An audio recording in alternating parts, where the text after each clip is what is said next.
Saskaņā ar tradīciju 29. jūnijas tiek svinēti kā lieli svētki, obligāti svināmi svētki.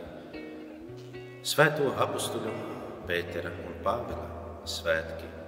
Tradīcija stāsta, ka šie abi apustuļi atdeva savu dzīvību par Kristu, par ticību vienā dienā, vienā gadā.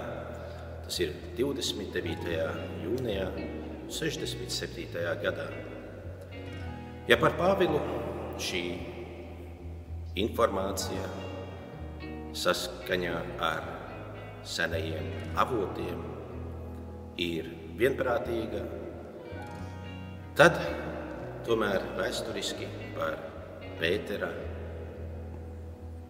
moceklības gadu vēsturnieki vēl savā starpā diskutē, bet varam teikt, ka tas notika Nerona vajāšanu laikā no 64.